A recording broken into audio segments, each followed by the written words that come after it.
Olá pessoal, tudo bem? Eu sou Paulo Spaca, presidente da BINC, e estamos aqui na FutureCon 2024 fazendo um bate-papo com o pessoal da Miriota, junto aqui com... como é que você chama? Não, eu sou o Marcelo Romera, obrigado por esse espaço, por esse tempo aqui, na FutureCon aqui. Eu sou responsável, sou diretor comercial responsável pela Miriota aqui no Brasil. O pessoal acha que eu não sei. Marcelo, a gente já sabe, eu faço a brincadeira, para quem não me conhece, eu gosto sempre de brincar e o Marcelo já pegou o embalo da brincadeira. Mas vamos lá, Marcelo, a Miriota, explica para mim o que a Miriota faz, só para o pessoal conhecer um pouquinho do que nós estamos falando.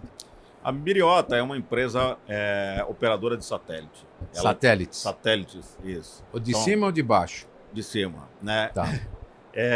Ela tem uma constelação de satélites de baixa órbita com foco em IoT, basicamente. Então, ela desenvolveu a sua constelação baseada para aplicações de IoT, de baixo tráfego, né, de complementar as tecnologias terrestres existentes, onde não há cobertura para isso.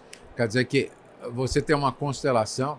Aliás, a Miriota é australiana. Australiana, exato. Tá. Para quem não sabe, a Miriota também é uma afiliada da BINC. Aliás, agradeço mais uma vez por isso. Mas é interessante que, quando a gente fala em satélite de baixa ordem, o pessoal não sabe exatamente o que significa isso, que atitude que ele está, que frequência que ele trabalha. Perfeito. Hoje a gente tem alguns tipos de satélite, constelações de satélites. Né? O que a gente trabalha é de baixa órbita, que eles chamam de LEO, né? Low Earth Orbit. Ela trabalha em 500 quilômetros de distância aqui da Terra. Só 500 quilômetros? Só 500, perto, né? Perto de um satélite geoestacionário que normalmente fica quase a 36 mil quilômetros de distância, né? Então o nosso fica perto e como ele é perto, ele fica em rotação, ele fica em movimento o tempo todo. Então, para a transmissão, tem que ter uma inteligência no nosso equipamento terminal que possa identificar. Agora está vindo um satélite, eu vou transmitir por esse satélite, agora é um segundo satélite, agora um terceiro satélite para fazer essa transmissão, que é feita na frequência de UHF, na faixa de 400 MHz. Tá. Então, uma frequência que tem um comprimento de onda grande, então você consegue fazer uma transmissão em longa distância. Deixa eu entender uma coisa, se você falou vem o primeiro, vem o segundo, significa que o time para você mandar uma informação, não precisa esperar um dia inteiro para mandar uma informação. Não, se passam várias vezes ao longo do dia, vários satélites disso, né? Então a tecnologia, ela sabe do terminal a hora que ele vem, o tempo que é de transmissão disso, a janela que ele, ou seja, que ele consegue escutar o satélite e consegue transmitir com o satélite ao longo do dia. Sim. E ao longo do dia ela vai habilitando e vai transmitindo as informações que tem em cada terminal. Então significa o seguinte, quem está aqui na Terra tem alguma coisa que tem que ser transmitida por o satélite, né? Então esse cara está aqui, é como se estivesse no ponto de ônibus, né? Exato. Fazendo uma analogia bastante clara, né? Claro. E para o pessoal entender. Quer dizer, eu estou no ponto de ônibus e falo, opa, eu sei que daqui a pouco vai passar o ônibus aqui, deixa eu pegar minhas coisas, me preparar. Quando ele passa, ele joga para cima, vocês pegam isso, processam e mandam para algum outro lugar. Então, essa analogia do ponto de ônibus é uma brincadeira, mas é uma forma que o pessoal consiga entender. Concordo. Que você, nessa brincadeira, você tem várias linhas de ônibus passando. Exato, né? Passando, várias opções de ônibus passando que você pode levar o pacote, né? E ir até o seu ponto de destino. Qual que é o ponto de destino? É onde tem uma que a gente chama de ground station, uma hub. Uma hub para né? Descarregar. Descarregar o sinal, né? Descarregar a informação. Essa informação vai para um data center da Miriota e aí é onde o cliente vai consumir, vai buscar essa informação. Exato. Então, é isso que o pessoal precisa entender, que parece que é uma coisa tão complicada. Ela é simples. Se você olhar para essa analogia que nós brincamos agora, uma analogia até gostosa de perceber que todo mundo, né, sabe o que é um ônibus, um ponto de ônibus, e sabe que no ponto final você tem que descarregar e descer desse ponto para levar os dados para fora. Exato. E isto facilita, vamos dizer, em muito, vamos dizer assim, os dados, principalmente no agro, já que é uma coisa difícil dentro da dimensão do país, né? Exato. Então, o agronegócio é uma coisa... E não necessariamente no agro, né? Não necessariamente. É que o agro ele é mais latente porque a gente sabe que ele está no campo, mas você tem aplicações de óleo e gás, você tem aplicações de energia, você tem aplicações de transporte, né, de estudo, que tem a necessidade de ou desenvolver algo novo que você precise, né, de um modelo de negócio novo, ou uma uma eficiência maior do campo. Como é que você traz eficiência? Trazendo automação, trazendo informações do campo para que você possa tomar a decisão correta. Né? E é legal que você falou óleo e gás, o pessoal fala assim, o que ele vai fazer no óleo e gás? Todas as tubulações podem ser monitoradas, começa por aí, né? A eletricidade, as torres, é a mesma coisa. Óleo e gás, por exemplo, os pipelines têm um problema de perdas. Perdas, né? Ou por roubo ou por acidente. Uhum. Então é importante identificar um vazamento para que isso não cause um dano, né, para o ambiente, meio ambiente e nem um prejuízo para a companhia, né, de petróleo. Na parte de torres elétricas tem o pessoal que rouba energia. Sim. Morre uns 4 para pegar o gancho. Sim, infelizmente é. Porque o pessoal não tem noção do que é a eletricidade que passa lá por cima. Mas também tem a parte dos grandes ventos que balançam os fios. As torres. As torres. E existe o vandalismo das torres também. Existe. Na parte de utilities, agora a gente está com um fenômeno do clima mudando. Existe uma preocupação muito grande com as torres. Quando elas foram projetadas, não é que é ruim, elas foram projetadas por uma condição de clima que hoje está se mudando. Então há um queimadas, risco, né? Há um risco de ventos fortes e queimadas, que elas possam sofrer algum abalo e isso ser prejudicial tanto para o setor elétrico quanto um acidente, né? Sim. E elas fazem um efeito que a gente chama um efeito manada. Uma puxa a outra se sim, é efeito dominó, né? Efeito dominó, exato. Então, é importante monitorar elas de vibração, se elas estão tendo alguma inclinação disso tudo. Ou para a parte mais de distribuição, fazer uma automação de uma medida de um relógio de energia elétrica, né? Então, o pessoal está rural, tem que mandar uma pessoa, tem que fazer alguma inspeção. Disso você consegue fazer isso remotamente para tornar mais eficiente. Aí só pegando o exemplo das torres, né, que você falou. As torres vão estar sensorizadas, óbvio, né? Para mandar essa informação lá para o satélite, né? Esse time, qual é?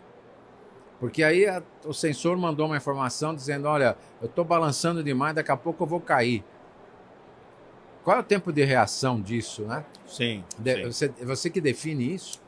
Você define o tempo que aí que você tem vários ônibus, né, que estão passando. Você define o tempo que você quer transmitir, a frequência que você quer transmitir. Então, você pode ter, eu quero que você me mande ao longo do dia algumas informações relativas à inclinação, à vibração, e você vai consolidando isso. Ou você pode botar uma inteligência no equipamento que consolide essas informações, e aí, com base nessa consolidação, ele envia um alerta, não alerta. Então, isso é parametrizável para que você possa construir a solução. Então, quer dizer que o sensor ele tem que ser um pouco inteligente, né? Nenhuma novidade, porque está cheio de sensor inteligente por aí, para mandar essa informação para que você possa tomar uma decisão em cima desse parâmetro que já foi definido como sendo os KPIs, vamos chamar assim. Quer dizer que tudo isso daí é o tipo de uma situação que a gente poderia falar para o pessoal aqui que está nos vendo, que é o business, que é o negócio. É um negócio. Quer dizer, você tem um satélite, não é para brincar, é para fazer coisa, mas é para fazer grandes negócios. Sim. E que tem uma influência muito grande. Agro, você falou do pipe do petróleo, das transmissões e das redes de transmissão. Distribuição. Dizer, tudo isso. E você pode, querendo ou não, controlar, dependendo da solução, até onde vai ter fogo, que está acontecendo um fogo ali, a queimada não sei aonde, ou que uma barragem está tendo vibrações diferentes que você pode...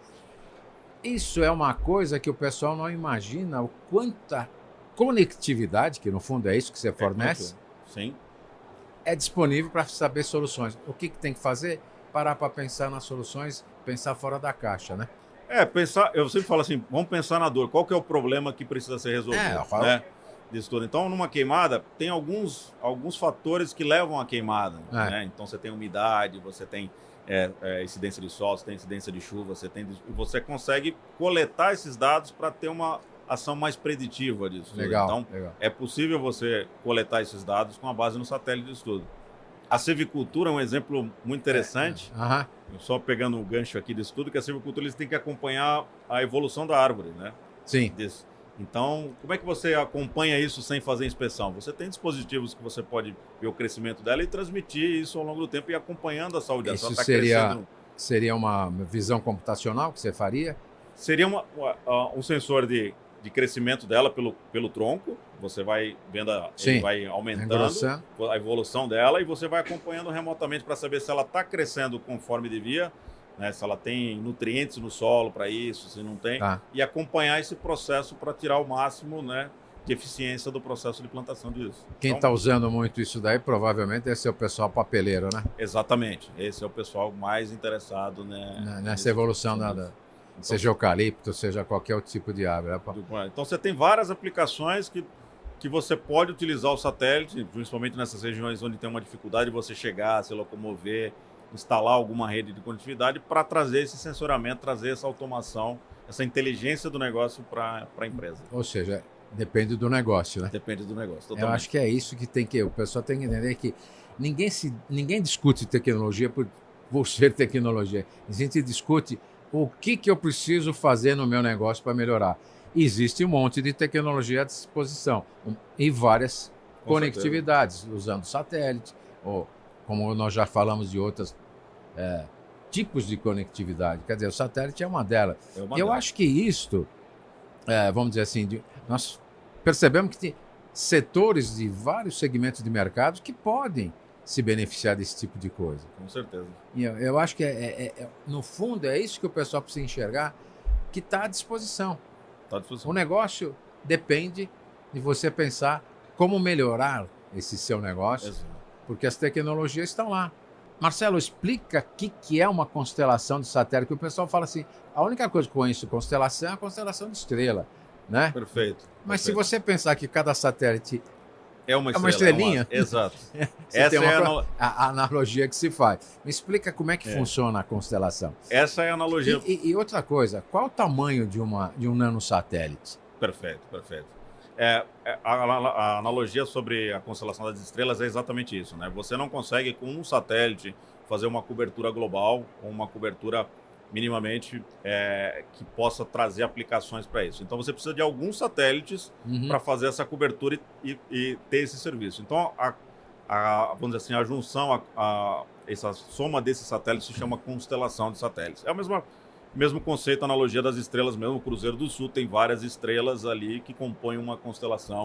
Então a analogia é exatamente essa, que é vários satélites para que você consiga ter um serviço com cobertura global para isso tudo. Exato. E esses satélites não estão juntos, né? Não estão juntos, ele tem um espaçamento. Normalmente os satélites de baixa órbita são nanosatélites, satélites pequenos. A gente está falando de satélites do tamanho de uma caixa de sapato, um pouco maior disso tudo. São pequenos para isso. Caixa de sapato? Caixa de sapato. Um pouco maior que uma caixa de sapato, vamos dizer assim. O cara tem que calçar 44, 45. Exato. Uma bota, vamos dizer assim, uma bota. Tá. Eles são um pouco menores disso. Satélites de alta órbita, ou geoestacionário, são satélites maiores. Sim. Né, que depende de mais recursos para ficar na órbita disso. Né? Quer dizer que você tem aí... Você lançou várias caixas de sapato lá para cima. Exato, com essa analogia é excelente. E aí você diz o seguinte, eles estão numa rota, e esta rota que forma a constelação. Perfeito, exato. Quer dizer, não é que um está atrás do outro, não. Eles estão em situações que... E aí depois você pode mandar outros satélites para gerar uma outra constelação?